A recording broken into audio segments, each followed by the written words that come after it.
का साथियों, एक बार फिर से आपका जीविका एजुकेशन पॉइंट। आज हमारी क्लास रहेगी राजस्थान के लोक देवताओं की सीरीज पर। ये हमारी तीसरी क्लास है। तो क्लास है हमारे लोक देवताओं में से बाबूजी महाराज की क्लास है ये ना।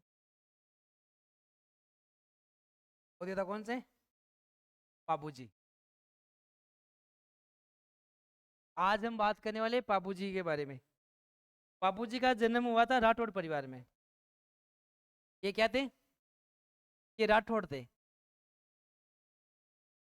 मारवाड़ में राठौड़ राजवंश ने शासन किया था। उसी राठौड़ राजवंश से सीधा संबंध किसका था? बाबूजी का। तो मारवाड़ में शासक हुए थे राव आस्थान। शासक का नाम क्या था? राव आस्थान। इन्हीं आस्थान के एक बेटे का नाम है राव दुहड़। की बात है यहाँ पर। जो मारवाड़ के शासक थे राव आस्थान, उनके बाद में जो मारवाड़ के शासक बने थे वो कौन थे? राव आस्थान। राव दुहड़ के आस्थान के बाद में बने थे दुहड़ जी। और दुहड़ के भाई का नाम था धांधल जी। क्या नाम था? धांधल जी। सीधा संबंध देखो, धांधल जी के बेटे का नाम क्या था? बाबूजी। बाबूजी किसके बेटे थे? धांधल जी राठौड़ के। तो ये राठौड़ परिवार राठौड़ राजवंश के शासक थे। आस्थान आस्थान के बेटे का नाम था राव दुहड़। इन्हीं आस्थान के एक बेटे का नाम था धांधल जी। और धांधल जी के बेटे का नाम क्या था? बाबूजी। तो हमें दो देवता के रूप में पढ़ते हैं यहाँ पर बाबूजी के बारे में। इनका संबंध था राठौड़ वंश से। राजे राजस्थान में किस लौ देवता का संबंध राठौड़ वंश से था? वो कौन थे? बाबूजी राठौड़ का। बाबूजी राठौड़ के पिता का नाम क्या था? धांधल जी। और धांधल जी के भाई का नाम क्या था? राव दुहड़। देखो राव दुहड़ वही है जिन्होंने मारवाड़ में इनकी जो कुलदेवी है, कुलदेवी कौन है? नागनेची माता। राठौड़ की कुलदेवी कौन है? नागनेची माता। इस नागनेची माता की मूर्ति सबसे पहले राव दुहड़ ने कहा स्थापित करवाई थी? बाड़मेर में एक गांव पड़ता नगाना गांव। कौन सा गांव? नगाना गांव। यहाँ पर नागनेची माता का सबसे पहला मंदिर मारवाड़ के राठौड़ों ने बनवाया था। वो कहाँ बनवाया था? नगाना गांव में। ये बाड़मेर में बना हुआ है। मारवाड़ के राठौड़ों की जो कुल देवी है नागरेची माता, उसकी मूर्ति सबसे पहले लेकर कौन आया था? रे राव दुहड़ लेकर आया था। कहां से लेकर आया था? कर्नाटक से। राजस्थान में जो नागरेची माता की मूर्ति वो कहाँ से आई है? कर्नाटका से आई है। और वो कौन लेकर आया था? राव दुहड़। इन्हीं राय दुहड़ का जो भाई था उसका नाम था धांधल जी राठौड़। और इन्हीं धांधल जी राठौड़ के बेटे का नाम क्या है? बाबूजी राठौड़। तो राठौड़ों से सीधा संबंध किसका है? बाबूजी का। इनके जन्म की बात करते हैं। इनका जन्म हुआ था 1239 ईस्वी में। जन्म कब हुआ था? 1239 ईस्वी में इनका जन्म हुआ था। जन्म स्थान की बात करते हैं। स्थान है कोल्लू मंडे। कहाँ पर है? कोल्लू मंडे फलोदी में। वर्तमान में फलोदी में पड़ता है ये। बाबूजी महाराज का जन्म हुआ था कोल्लू मंडे फलोदी में। और कब हुआ था? इस दिन तिथि कौन सी थी? चैत्र अमावस्या। चैत्र अमावस्या को। तो विक्रमी कैलेंडर का जो सबसे पहला महीना वो चैत्र महीना है। इसी महीने में बाबूजी महाराज का जन्म हुआ था चैत्र अमावस्या को। इनकी माता के नाम की बात करें। माता का नाम क्या था? कमला दे। माता का नाम क्या था? कमला दे। पिता के नाम की बात करें।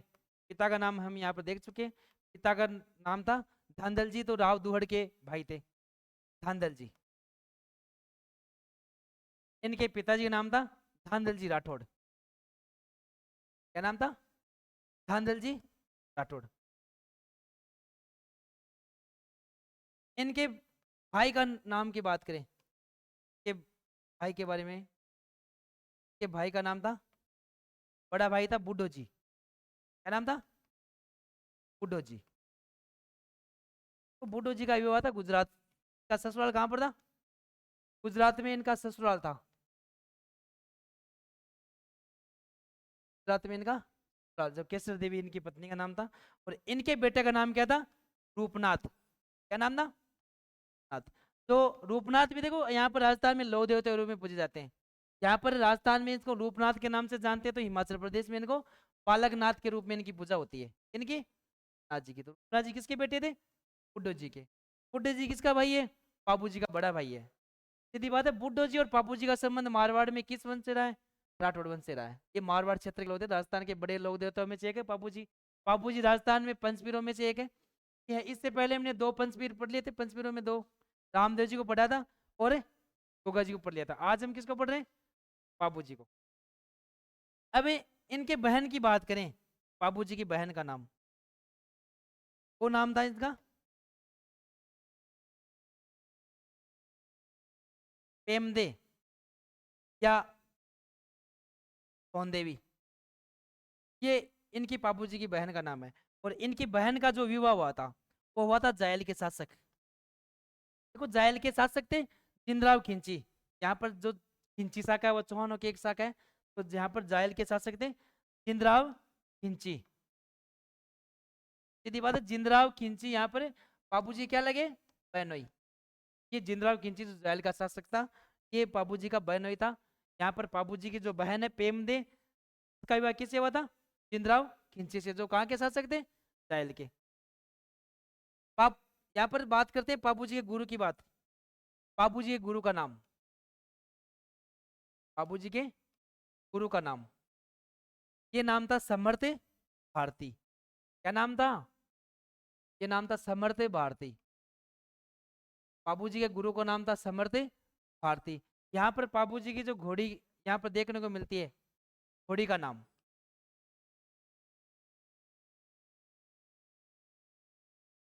घोड़ी का नाम था केसर कालमी। केसर कालमी। इससे पहले हमने देखा रामदेव जी घोड़े का नाम, रामदेव जी घोड़े का नाम बताया था मैंने, लीलागर, सॉरी लीला घोड़ा। और गोगा जी घोड़े का नाम मैंने बताया था नीला घोड़ा, जिसको हमें गोगा बप्पा के नाम से भी जानते हैं। यहाँ पर बाबूजी की घोड़ी का नाम मैंने बताया यहाँ पर केसर कालमी।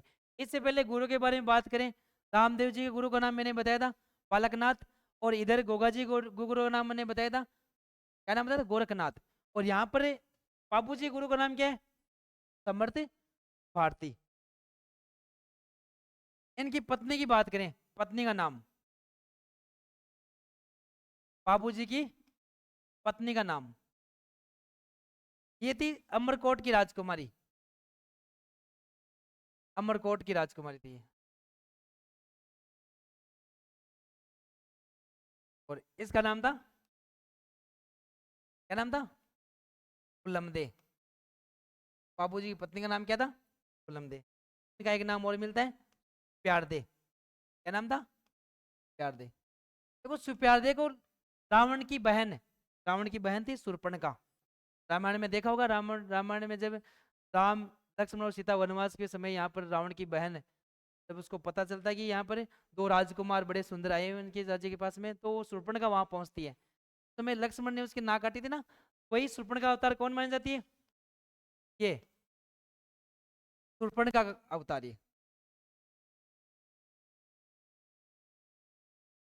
ये तो फुलमदे है बाबूजी की पत्नी, ये शूर्पणखा अवतार मानी जाती है। बाबूजी खुद किसका अवतार माने जाते हैं?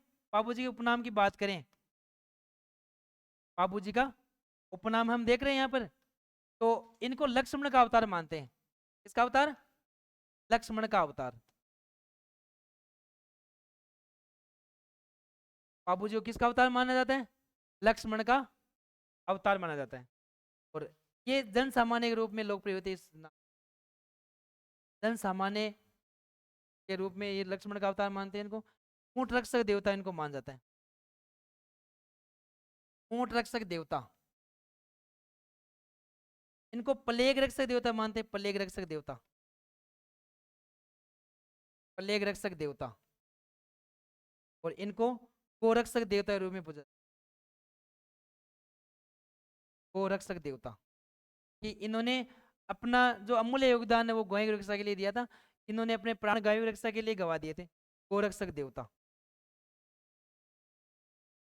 तो ये बाबूजी महाराज के उपनाम हमने देख लिए, यहाँ पर पत्नी का नाम देख लिया, गुरु का नाम देख लिया है, कि जो घोड़ी है उसका नाम केसर काल में देखा है। देखो ये बाबूजी खुद ही घोड़ी नहीं थी, ये थी चारण जाति की महिला, थी चारण जाति की महिला, नाम था देवल चारणी।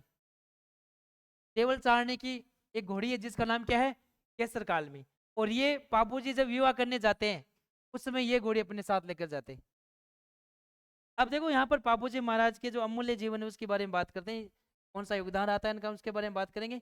तो बापूजी महाराज यहाँ पर एक जाति है थोड़ी जाति, उसके आराध्य देव माने जाते हैं। बापूजी महाराज है थोड़ी जाति के आराध्य देवता माने जाते हैं, थोड़ी जाति के, थोड़ी जाति के आराध्य देव।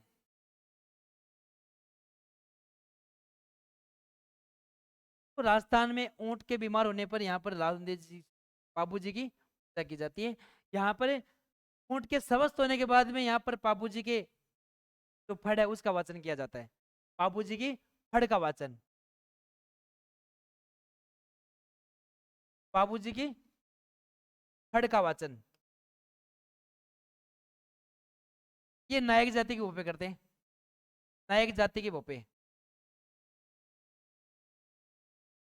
नायक जाति के भोपों के द्वारा यहाँ पर वाद्य यंत्र कौन सा लेते हैं साथ में, रावणता, रावण हत्ता वाद्य यंत्र के साथ ये नायक जाति के भोपे बाबू जी की फड़ का वाचन करते हैं। ये राजस्थान की है कि सभी लोक देवताओं में सबसे लोकप्रिय फड़ मान जाती है। राजस्थान में लोक देवताओं में सबसे लोकप्रिय फड़ मान जाती है। किसकी फड़? बाबू जी की फड़। राजस्थान के सभी लोक देवताओं में एक लोकप्रिय फड़ की बात करें तो किसकी फड़ है? यह है बाबू जी की फड़। और राजस्थान के लोक देवताओं में सबसे छोटी फड़ यही है, सबसे छोटी फड़ ये बाबू जी की फड़ है। राजस्थान में सभी लोक देवताओं में सबसे छोटी फड़ मानी जाती है।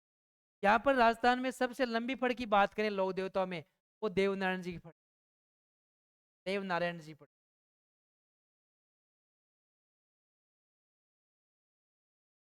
तो गुर्जर जाति के आराध्य देव माने जाते हैं। यहाँ पर इनके जो पुजारी होते हैं वो गुर्जर जाति के होते हैं, गुर्जर जाति के।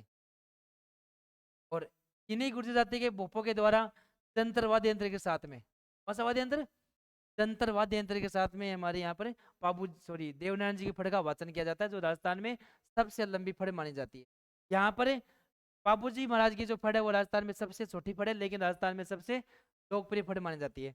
और ये रावण हथा वाद्य के साथ का वाचन किया जाता है। किस फड़ का नाम? ये बाबू जी की फड़ है। एक होते हैं बाबू जी के फवाड़े, ये क्या होते हैं? बाबू जी के फवाड़े।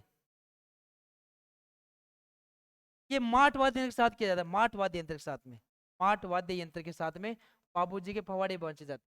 यहाँ पर ये रेबारी और थोड़ी जाति के लोगों के द्वारा इसका वाचन किया जाता है। रेबारी वह थोड़ी जाति के लोगों के द्वारा यहाँ पर बाबू जी के फवाड़े बांचे जाते हैं। तो माठ वाद्य के साथ बांचे जाते हैं। बाबू जी महाराज की फड़ है वो रावणता वाद्य के साथ बांची जाती है। जैसे हमने देखा था रामदेव जी की फड़ का वाचन कौन सा वाद्य के साथ किया जाता है? रामदेव जी की फड़ का वाचन रावणता वाद्य के साथ किया जाता है। यहाँ पर बाबू जी महाराज की फड़ का वाचन भी नायक जाति के भोपों के द्वारा कौन सा वाद्य के साथ में किया जाता है? ये रावणता वाद्य के साथ किया जाता है। लेकिन राजस्थान में सबसे छोटी फड़ इन्हीं देवता की फड़ है, जिनको हम किस नाम से जानते हैं? बाबू जी की फड़। अब देखो हम बात करें राजस्थान में इनके जीवन के बारे में। इनका जन्म मारवाड़ के राठौड़ परिवार में राव दुहड़ के भाई धांधल जी घर हुआ था। इनकी माता का नाम हमने देखा कमला दे, इनके पिता का नाम क्या था? धांधल जी राठौड़। इनके भाई का नाम, जो बड़े भाई थे उनका नाम था बूढ़ो जी राठौड़। और बूढ़ो जी राठौड़ के जो बेटे थे उनका नाम क्या था? उपनाथ जी। अब देखो यहाँ पर होता क्या, जब बाबूजी महाराज विवाह योग्य हो जाते हैं तब उनका विवाह का प्रस्ताव कहाँ भेजा जाता है? अमरकोट। और अमरकोट कहाँ पड़ता है? अमरकोट पड़ता है, देखो इधर बाबूजी महाराज का जन्म हुआ है कोल्लूमंड में। कहाँ हुआ है? कोल्लूमंड में। बाबूजी महाराज विवाह योग्य हो चुके थे, इनका जन्म चैत्र अमावस्या को हुआ था। तो जैसे विवाह की आयु में पहुंचे बाबूजी, इनका विवाह का प्रस्ताव जाता है किधर? अमरकोट। और अमरकोट वर्तमान में कहाँ पड़ता है? पाकिस्तान में। और अमरकोट की सोडा राजकुमारी, सोडा राजकुमारी और किसकी पुत्री है?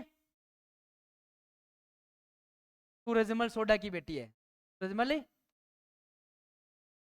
सोडा की बेटी का नाम क्या है? उलमदे। बात है, बाबूजी के विवाह का प्रस्ताव यहाँ कोल्लूमंड से अमरकोट गया था, वहां का विवाह, इनका विवाह तय हो जाता है। 1276 में इनकी शादी कोल्लूमंड से। बात कब की है? 1276 में।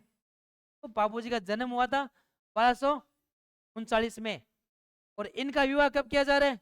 1276 में। बारात कहाँ से जानी है? कोल्लूमंड फलोदी से अमरकोट के लिए रवाना होनी है।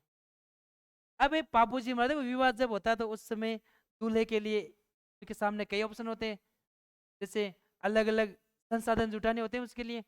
तो घोड़ी का बंदोबस्त नहीं हो रहा था, और बाबूजी महाराज ये चाहते थे उसके पास में सबसे सुंदर घोड़ी हो।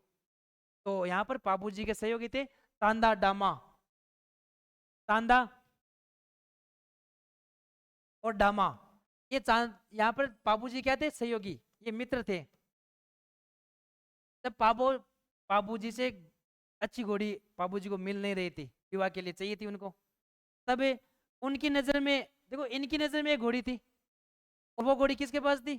देवल चारने के पास में। तो देवल चारने गांव है वो, वर्तमान की बात करें तो बालोतरा में पड़ता है। कहाँ पड़ता है? बालोतरा में। बालोतरा में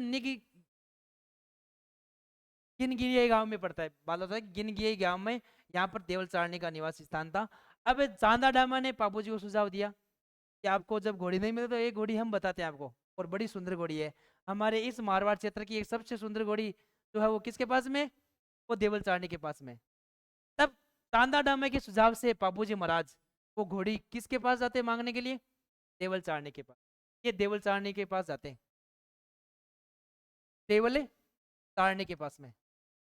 देवल चारनी के पास जब जाते हैं, तब देवल चारनी ने, बाबूजी ने जब कहा, देवल चारनी ने यहाँ पर मना करने की भावना से जवाब दिया था कि मैं ये घोड़ी आपको नहीं दे सकती, क्योंकि उसकी जो घोड़ी है केसर काल में, वो सबसे सुंदर घोड़ी तो थी, लेकिन बुद्धिमान भी थी, क्योंकि समझदार भी थी। तो यहाँ पर देवल चारणी ने पहले तो मना कर दिया, लेकिन देखो बाबूजी महाराज ने इनको वचन दिया था, क्योंकि देवल चारणी की जो घोड़ी केसर काल में वो गायों की रक्षा करती थी। अब गायों की रक्षा किस प्रकार से?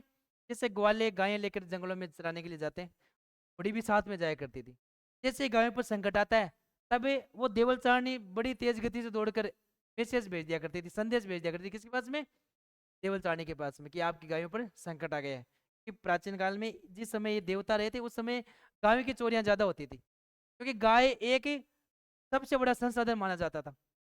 जिसके पास गाय होती थी वो एक अमीर व्यक्ति होता था समय का, क्योंकि गाय एक समय में वस्तु विनिमय का माध्यम हुआ करती थी। वैदिक सभ्यता में पढ़ा होगा आपने। तो वो गायों की रक्षा करती थी। गायों की चोरी होने की सूचना वो जल्द से जल्द किसको दे दिया करती थी? देवल चारणी को। इसलिए वो देवल चारणी की जो घोड़ी है केसर काल में, वो ग्वालों के साथ में जंगल में जाया करती थी। अब विवाह 1276 में होना है किसका? बाबूजी राठौड़ का। तांदा डामा ने सुझाव दिया कि आप केसर कालमी के पास जाइए। तब बाबूजी महाराज केसर कालमी के पास जाते हैं और वो घोड़ी की मांग करते हैं। तब देवल चार ने पहले प्रयास में तो मना कर दिया, लेकिन बाद में बाबूजी महाराज ने इनको वचन दिया था कि आप चिंता मत कीजिए, आपकी गायों की रक्षा करने की जिम्मेदारी किसकी? बाबूजी की। मैं आपको वचन देता हूँ, आपकी गायों को सुरक्षित रखने का वचन मैं देता हूँ आपको। मैं आपकी घोड़ी लेकर जा रहा हूँ। जैसे आपकी घोड़ी लेकर मैं यहाँ से निकला हूँ बारात में, बारात कहाँ जानी है? अमरकोट जानी है।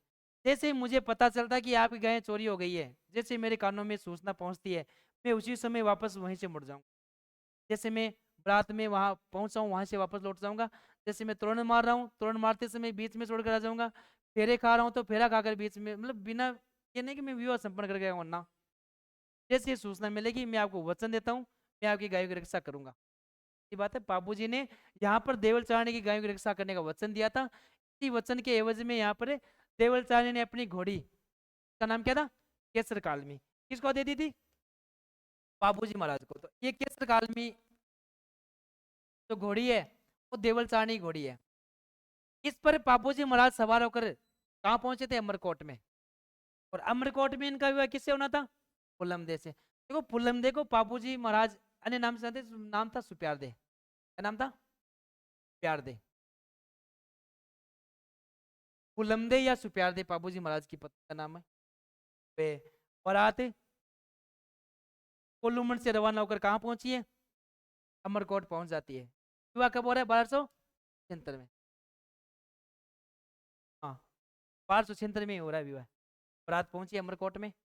अमरकोट में यहाँ पर अब विवाह किसका किससे हो रहा है? बाबूजी का हो रहा है, फुलमदे का विवाह वहां पर हो रहा है। देखो यहाँ पर फुलमदे मैंने बताया था किसका अवतार मान जाती है? शूर्पणखा का। बाबूजी को किसका अवतार मानते हैं?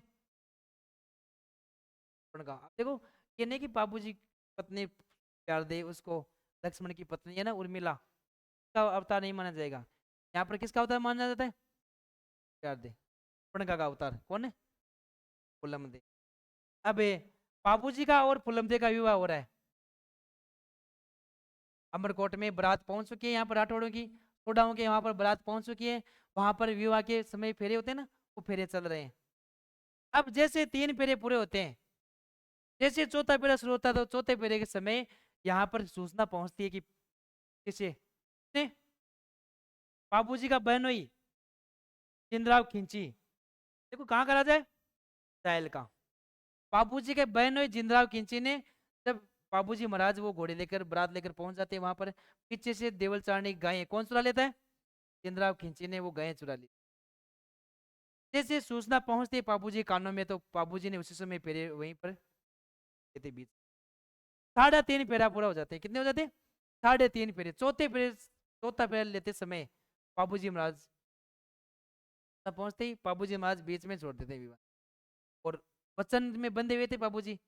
वचन दिया हुआ था किसको? देवल चारणी। उसकी गायें संकट में थी, देवल चारणी पर संकट आया था, इसलिए बाबूजी महाराज ने वो फेरे बीच में छोड़ दिए। और बाबूजी महाराज केसर कालमी पर सवार होकर जिंदराव खिंची के पीछे कुछ सहयोगों को लेकर वहां पहुंच जाते हैं। और इस प्रकार बाबूजी और जिंदराव खिंची के बीच में क्या होगा? युद्ध होगा।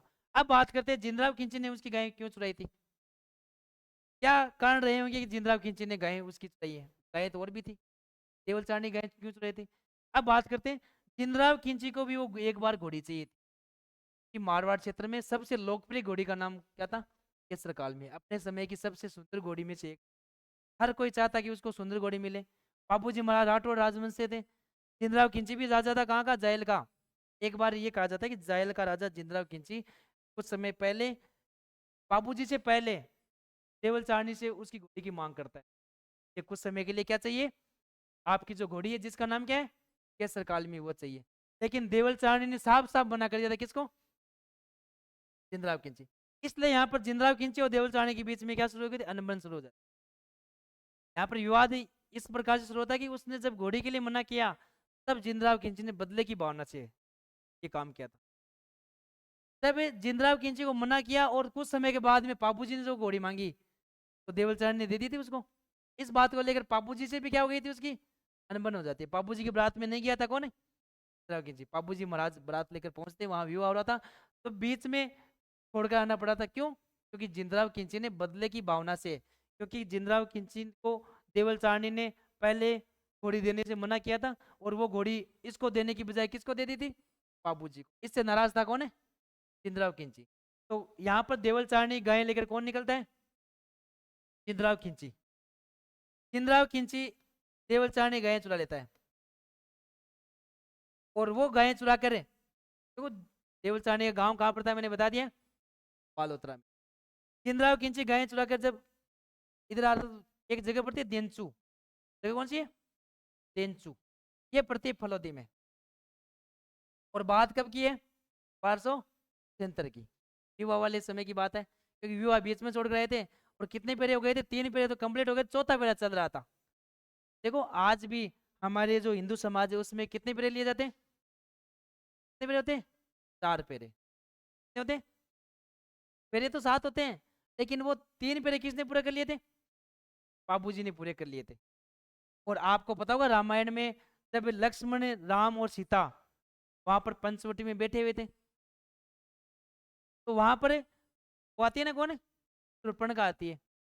राम से विवाह का प्रस्ताव रख दिए, लेकिन राम ने मना कर दिया था। फिर राम ने किसकी तरफ इशारा किया था? कि कहा जाता लक्ष्मण की तरफ किया, लक्ष्मण ने भी मना कर दिया था। फिर भी वो शूर्पणखा लक्ष्मण के पीछे पीछे दौड़ गई थी। पानी का होता था उसके चारों तरफ कितने चक्कर काट लिए थे उसने? 3 चक्कर काट लिए थे। कितने काट लिए थे? चक्कर। वो 3 चक्कर हम फेरों के रूप में, वो शूर्पणखा थी जो किसके पीछे दौड़ी थी? लक्ष्मण की। यहाँ पर बाबूजी और फुलमदे का विवाह भी हुआ था, उसमें कितने पेरे पूरे हुए थे? 3, चौथा फेरा पूरा नहीं हुआ था। 3 वो और 4 आज वो 7 फेरे होते हैं जाकर। तब यहाँ पर बाबूजी महाराज को जब सूचना मिलती है, बाबूजी महाराज 3.5 फेरे पूरे होने के बाद वहां से उठते हैं, अपने सहयोगों को लेकर किसके पीछे आते हैं, जिंदराव खींचे। और कहाँ पर है, तेंचू नामक स्थान पर फलोदी में 1276 में एक युद्ध होता है। इस युद्ध में बाबूजी के साथ उसका भाई भी था, नाम क्या था, बुड्ढो जी। क्या नाम था, बुड्ढो जी।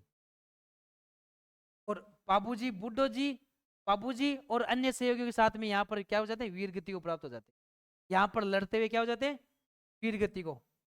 बाबूजी महाराज गायों की रक्षा करते हैं, यहाँ पर गायों को छुड़ा देते हैं, लेकिन लड़ते हुए किससे शहीद हो जाते हैं, जिंदराव खिंची से लड़ते हुए बाबूजी महाराज यहाँ पर, बुड्ढो जी भी शहीद हो जाते हैं। जिंदराव खिंची वापस कहाँ पहुंच जाता है, साहिल। ये किसका पति था, पेमदे का था, पेमदे या कौन देवी ने का बाबूजी का बहन हुई था, कौन है, जिंदराव खिंची।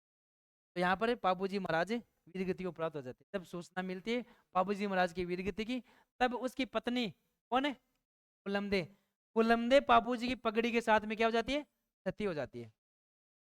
क्या हो जाती है, सती। तेजाजी की पत्नी भी सती हुई थी, और यहाँ पर किसकी पत्नी सती हो रही है, बाबूजी की पत्नी भी क्या हुई है, सती। ये पगड़ी के साथ में सती हो जाती है। कुलमदे कोडा राजकुमारी थी, कहाँ की थी, अमरकोट। अब इस्राइल का राजा जिंदराव खिंची यहाँ युद्ध में, युद्ध पूरा होने के बाद वापस कहाँ पहुंच जाता है, इस्राइल। इधर बाबूजी और बुड्ढो जी वीरगति को प्राप्त हो जाते हैं। अब बाबूजी और बुड्ढो जी की हत्या का बदला कौन लेगा, मैंने इसके बाद बताया भी, देखो यहाँ पर ये तो रूपनाथ है, किसके बेटे, बुड्ढो जी के। जो काम अधूरा छूट गया था वो पूरा कौन करेगा, नाथ। अपने चाचा जी और अपने पिता की हत्या का बदला कौन लेगा, बाबूजी का भतीजा कौन है, ये कहा जाता है कि रूपनाथ। और इसकी जो बुआ जी है, रूपनाथ की बुआ कौन है, हेमदे, तो है। ये दोनों मिलकर ये कहा जाता है, देखो यहाँ पर रूपनाथ जी ने इस जिंदराव खिंची को मारकर, तो जायल का राजा है उसको मारकर अपने पिताजी और चाचा की हत्या का क्या ले लिया था, बदला लिया था। ये काम पूरा किसने किया था, नाथ ने। अब रूपनाथ को देखो यहाँ पर देवता के रूप में पूछते हैं, रूपनाथ को, ये रूपनाथ है किसका बेटा है, ये बुड्ढो जी का बेटा है। इसी रूपनाथ को हिमाचल प्रदेश, देखो ये हिमाचल प्रदेश के लोकप्रिय देवता है, कहाँ के, हिमाचल प्रदेश के। इन रूपनाथ को हिमाचल प्रदेश में बालकनाथ के रूप में पूजा जाता है, नाम से, बालकनाथ। इनको बालकनाथ जी के नाम से पूजा जाता है, कहाँ पर है, हिमाचल प्रदेश। तो बाबू जी के जो भतीजे हुए थे रूपनाथ ने, उन्होंने ही जिंदराव खिंची को मारकर ये बदला पूरा किया था। और ये रूपनाथ है हिमाचल प्रदेश में, बालकनाथ जी के नाम से जाते हैं। बाबूजी महाराज का मंदिर की बात करें, बाबूजी के मंदिर की बात करें तो ये कहाँ बना हुआ है, कोल्लूमंड। कहाँ बना हुआ है, कोल्लूमंड कहाँ पड़ता है, फलोदी में। यहाँ पर यह मंदिर बना हुआ है। और प्रतिवर्ष यहीं पर चैत्र अमावस्या के समय, कब, चैत्र अमावस्या के समय, चैत्र अमावस्या को प्रतिवर्ष यहाँ पर क्या लगता है, मेला लगता है। क्योंकि रामदेव जी का जन्म कब हुआ था, चैत्र अमावस्या को। राजस्थान में ऊंट लाने का श्रेय किसको जाता है, राजस्थान में ऊंट लाने का श्रेय किसको दिया जाता है, बाबूजी को। तो ये कहा जाता है कि बाबूजी की भतीजी की जब शादी हुई थी, उस समय बाबूजी सबसे पहले राजस्थान में क्या लेकर आए थे, ऊंट लाए थे। इसलिए ऊंट लाने का श्रेय किसको दिया जाता है, सर्वप्रथम बाबूजी को दिया जाता है। इसलिए ऊंट के बीमार होने पर किसकी पूजा होती है, बाबूजी की। इनको क्या कहते हैं, ऊंट रक्षक देवता मानते हैं इसको, बाबूजी को ऊंट रक्षक देवता। और ऊंट रक्षक देवी की बात करें, जैसे ऊंटों के देवता कौन है, बाबूजी। और ऊंटों की देवी कौन है, अंता देवी। ऊंटों की देवी की बात करें वो है अंता देवी। ऊंट रक्षक देवता की बात करें वो है बाबूजी महाराज। ऊंट के बीमार होने पर किसकी पूजा होती है, बाबूजी की। ऊंट के बीमार, जब ऊंट स्वस्थ हो जाता है उस समय क्या बन जाते हैं, फट बच जाती है। और कौन सा वाद्य यंत्र बताया मैंने अभी, रावण हत्या वाद्य के साथ नायक जाति के भोपे के द्वारा रावण इन बाबूजी की फट का वाचन किया जाता है। और इनके जो पवाड़े हैं वो भी थोरी और रेबारी जाति के लोगों के द्वारा ये पौवाड़े बाजे जाते हैं। इसके अलावा बात करें बाबूजी, देखो ऊंट पालक जातियों की बात करें, राजस्थान में ऊंट पालक जातियां की बात करें, रेबारी, रायका, देवासी, ये थोरी वगैरह ने, ये ऊंट पालक जातियां हैं। अब बात करें बाबूजी महाराज के मेले के अवसर पर यहाँ पर कौन सा नृत्य प्रसिद्ध है? नृत्य की बात करें तो ये थाली नृत्य। कौन सा नृत्य? थाली नृत्य। राजस्थान में बाबूजी महाराज के मेले के अवसर पर कौन सा नृत्य किया जाता है? थाली नृत्य। अभी मैंने बताया था पिछली क्लास में गोगा जी महाराज के अनुयायी कौन सा नृत्य करते हैं? सांकल नृत्य। उससे पहले मैंने बताया था रामदेव जी के जो अनुयायी है कौन सा नृत्य? तेरह ताल नृत्य। और तेरह ताल नृत्य महिलाओं के द्वारा। थाली नृत्य पुरुष, और सांकल नृत्य पुरुष इसमें भाग लेते हैं। ठीक है, तो ये थाली नृत्य भी किसके याद में किया जाता है? बाबूजी के याद में। अब बाबूजी से संबंधित कुछ ग्रंथ देखते हैं, जैसे बाबूजी का दोहा।